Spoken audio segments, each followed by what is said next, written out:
3 personnes sait? Ils disent que c'est une bactérie. Non, non, une bactérie, non, non, oulala, les bactéries, c'est arrivé à peu près 1 milliard d'années après. Non, non, bien plus, même, 13 milliards d'années après. Non, les premières molécules sont arrivées, au début, il y a les noyaux. C'est après 300 000 ans. 300 000 ans. Non, non, ils ont une théorie qui s'appelle le multivers. Le multivers, c'est quoi le multivers? Ils disent non, non, non, vous n'allez pas me coincer, vous n'allez pas me coincer. On est des scientifiques. Donc c'est vrai qu'on a notre univers a été créé, c'est vrai. Mais il accouche d'un autre univers qui était avant lui, qui n'avait ni temps, ni espace, ni énergie, qui était une autre forme d'univers. Alors je lui dis, mais ça c'est improuvable. Ça vous ne pouvez pas le prouver. Non. Alors on y croit. On y croit. Ça veut dire, regardez le retournement dialectique que Dieu a fait. J'appelle ça une blague divine. C'est que l'il y a 2 siècles, les juifs religieux avec les kippas et les papillotes et le télim dans les mains, il était obligé d'avoir la foi face à un discours scientifique qui avait l'air absolument vrai. Aujourd'hui, c'est les scientifiques qui sont obligés d'avoir la foi. Puisque quand on dit que je crois qu'il y a un multivers, c'est une foi. C'est absolument pas prouvable, scientifiquement parlant. La logique la plus simple, c'est que s'il y a quelque chose qui est créé, il y a un créateur. C'est de la logique, c'est pas de la religion, ça. Si on part de zéro, qu'il y a quelque chose qui crée, c'est un créateur. Non, non, non. Et donc, nous sommes dans l'évidence scientifique, et eux, ils sont la croyance. Pourquoi Dieu a fait ça? Retournement dialectique. C'est la blague que Dieu a fait à l'univers. La blague que Dieu a fait à l'humanité. Et donc, bon. Maintenant, il y a un autre événement aussi, hein, qui est beaucoup moins évoqué par les scientifiques. C'est, on a dit déjà que dire qu'il y a un multivers avant, c'est possible. Je trouve que c'est possible. Mais c'est complètement aléatoire. Donc on est au moins équivalent. Ça veut dire que toi tu crois en Dieu, moi je crois en Dieu, toi tu crois au multivers, quelque chose avant l'univers qui n'avait pas de temps, d'espace, d'énergie, ni de temps, d'espace et de matière, qui a créé notre univers, tu ne veux pas l'appeler Dieu, très bien. On est très proches. Mais au moins, ce n'est pas plus scientifique de dire qu'il y a Dieu qu'il n'y a pas Dieu. Au moins on arrive à ça. Mais il y a un autre élément. C'est que le Big Bang, ça ne suffit pas. Vous savez, vous connaissez là, comment s'est passé l'événement. Il y a eu Big Bang, il y a eu de l'énergie pure. L'énergie pure, à un moment donné, s'est refroidie en 300 000 ans.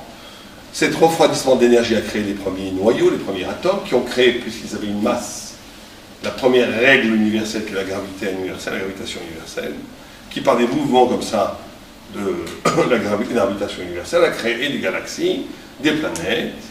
Et les planètes ont créé après du minéral, le minéral a créé du végétal, le végétal a créé de l'animal, l'animal a créé un homme, l'homme a créé une idée a créé l'idée de Dieu. Dieu préserve d'une telle pensée. Mais c'est comme ça qu'on pense chez les scientifiques. Mais au début, pour que tout marche, vous savez qu'un statisticien, j'ai oublié son nom, je crois qu'il s'appelait Fischer, allemand, il a dit que les chances pour que tout marche comme ça s'est déroulé, comme le plan scientifique le disent, d'après la statistique. D'abord, il y avait à peu près 50 000 lois qui devaient à quelques milliards de degrés être absolument en harmonie pour que le scénario se déroule. Il manquait une des lois, tout s'écroulait. Vous savez qu'il y a un grand mystère, c'est que le monde, l'univers est en expansion, alors que d'après la physique, il ne devrait pas être en expansion. Puisque vous avez un principe, si je jette quelque chose dans l'air, qu'est-ce qui se passe? Il revient normalement, non? La masse, non, là, il continue, comme s'il y avait une impulsion au début. Normalement, toutes les lois on devrait revenir, donc ils ont été obligés d'inventer la théorie de l'énergie noire qui entoure l'univers, qui attire vers l'extérieur. Bon. Mais en tous les cas, a dit ce statisticien, regardez, écoutez bien, ça c'est de la science, c'est pas de la religion, aujourd'hui de la science.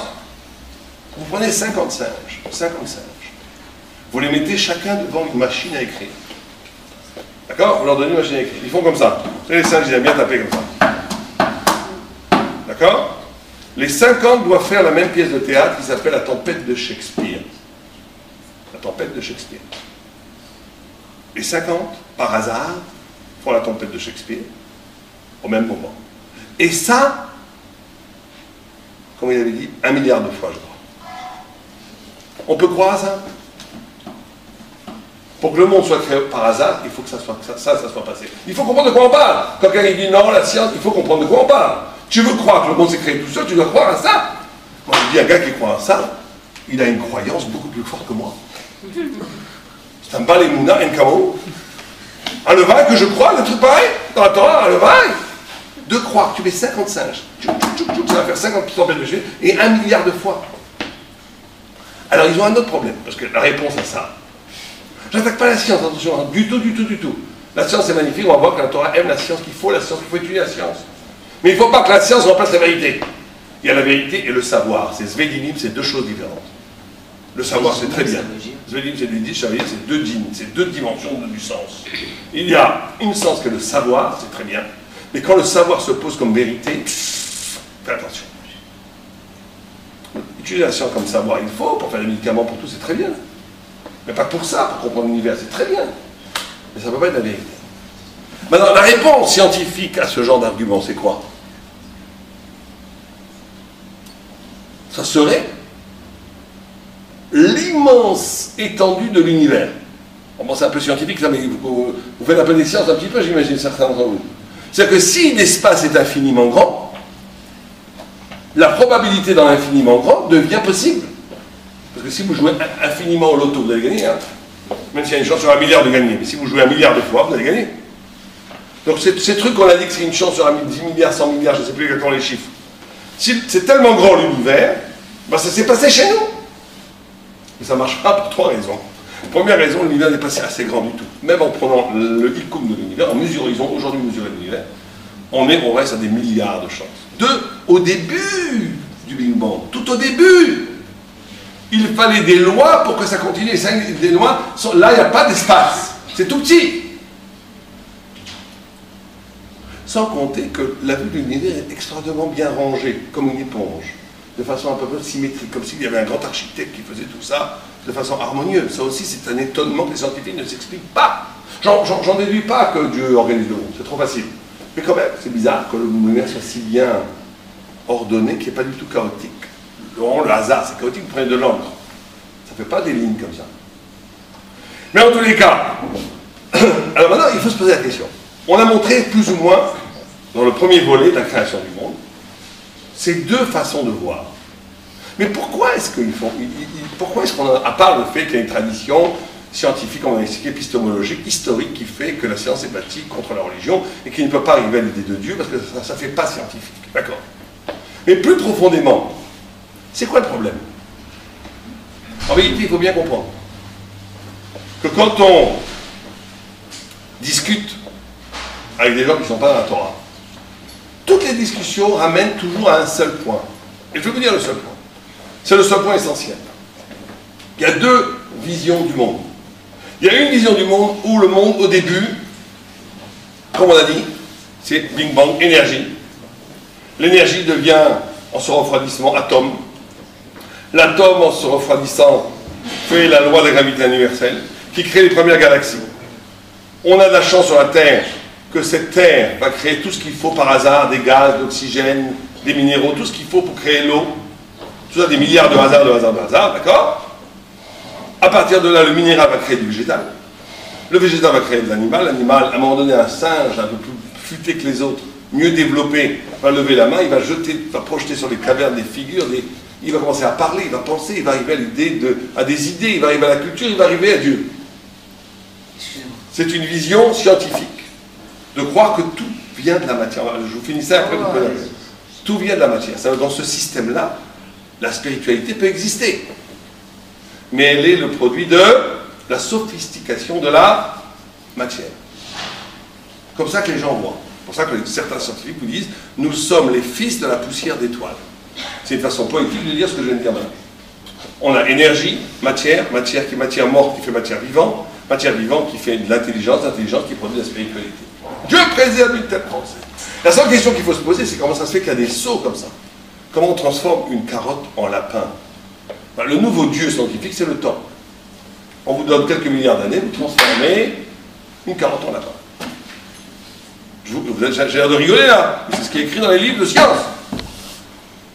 On vous transforme une carotte en lapin par le temps, par l'évolution. Et un lapin en un homme qui commence à penser et qui commence à avoir des idées spirituelles. La Torah, elle dit exactement le contraire. Elle dit Istakel Doraïta ve Baraïta Alma. Avant tout, il y a la Torah, et c'est prouvé aujourd'hui scientifiquement qu'à l'heure du Big Bang, il y a déjà de l'information. Il y a déjà de l'intelligence pour ordonner la matière. Istakla Boraïta Bebarait Alma. Dieu a créé d'abord la Torah, et après il a créé le monde, à partir de cette Torah. Ça veut dire quoi? Et ça change tout. Parce que vous allez me dire, alors, qu'est-ce qui est plus important? Que la matière soit avant l'esprit ou que l'esprit soit avant la matière, qu'est-ce qu'on s'en fiche? Qu'est-ce que ça implique? Pourquoi est-ce qu'ils ne veulent pas dire Dieu? Pourquoi on ne peut pas dire que l'esprit était avant la matière? Et pourquoi nous on le dit? Vous savez ce que ça implique? Ça implique quoi cette différence? D'après vous? Quelqu'un a une idée? Si d'abord il y a la Torah, avant la création du monde, et qu'après la matière obéit à un schéma spirituel qui va se dérouler. Ou bien que non, qu'avant tout la matière, et que la Torah c'est un épiphénomène culturel, sociologique, spirituel que l'homme a créé. Ça change quoi?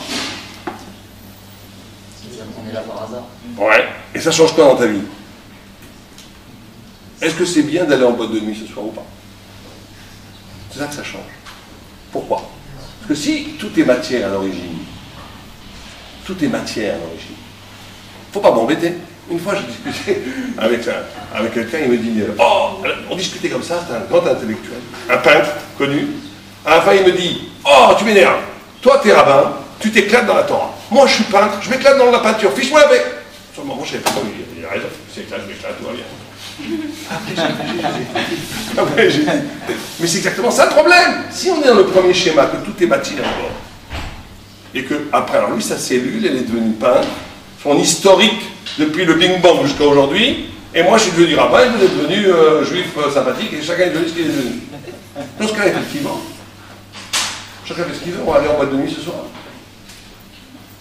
Mais si c'est pas comme ça, si la Torah a été créée avant le monde, ça veut dire que tu as été créé pour quelque chose. Et si tu vas en boîte de nuit, tu trahis pourquoi tu as été créé. Tu es responsable. Tu n'es pas libre. Avant ta liberté, tu as une responsabilité, ça change tout. Ça change tout. Mais quand le premier schéma, le problème du premier schéma, c'est que tu ne peux plus faire de différence entre Hitler et Moïse. Hitler, il est devenu comme il est devenu parce qu'il a été structuré par... La sophistication de la matière a créé un Hitler. Et la sophistication de la matière, pourquoi tu critiques Hitler? Il est conditionné comme ça. Ça veut dire quoi, le bien, le mal? Ça ne veut rien dire. C'est parce qu'il y a objectivement une notion de bien et de mal. C'est parce qu'il y a objectivement une dimension spirituelle dans l'être qui dépasse l'être que ça a un sens. Est-ce que c'est bien ce que je fais ou pas? Et dans ce cas-là, je ne peux pas aller en boîte de nuit. Parce que tu détruis ce pourquoi tu as été créé. Voilà, vous voulez poser une question, j'ai fini ce chapitre. Allez-y. J'ai presque plus envie de la poser. Non, parce que vous avez dit l'énergie, croire à l'énergie. Ouais. Il faut bien qu'elle vienne de quelque part, cette énergie. On est d'accord, mais eux, les scientifiques, ils disent qu'elle vient du multivers. Du multivers. Bah, c'est pour ça que j'ai dit ça. Multivers. La réponse, aujourd'hui, le nouveau Dieu, c'est multivers. Très bien. Moi, je dis multivers, on l'appelle Dieu. C'est pareil. Presque. Maintenant, ça, c'est le cadre général. On passe au troisième. On a fait l'introduction, l'historique de la science. 2, le problème de la création du monde. Je pense que le côté le créationniste est 1000 fois plus fort que le côté pas créationniste, d'un point de vue logique. Maintenant, il y a quand même un problème. C'est quoi? Nous, on dit que le monde a été créé il y a 6000 ans, ou 5700. Pas du tout! Ça, toute la science nous dit que c'est pas comme ça. Il ne faut pas non plus exagérer. Carbone 14, vous connaissez Carbone 14, nous enseigne que le monde a aujourd'hui 13 milliards 700 000 ans. Donc c'est quoi cette histoire de 5700 ans? D'abord c'est la création de l'homme, pas du monde, mais quand même. En vérité, ça aussi, Baruch Hashem, vive Einstein, qui nous a sauvés. Ça aussi c'était une question. Il y avait une fois au voyage, j'ai lu un texte extraordinaire, un hérétique a posé à un rabbin, il a dit, quand le Messie va venir, il a écrit dans la Torah que le monde entier le sera au même moment. Mais c'est impossible puisqu'il faut 6 mois pour aller à Jérusalem. À l'époque, le rabbin ne pouvait rien dire. Aujourd'hui, c'est un problème. Vous appuyez sur un bouton sur Internet, le monde entier est au courant. Donc il y a des choses qui font que la Torah devient compréhensible parce qu'il faut laisser du temps à l'être pour arriver au niveau de la Torah. Comme disait un grand, c'est pas la Torah qui est dépassée, c'est que le monde n'est pas encore arrivé à la Torah. Mais Einstein, on va faire tout là, ça serait très intéressant de faire dans le détail, c'est magnifique comme théorie.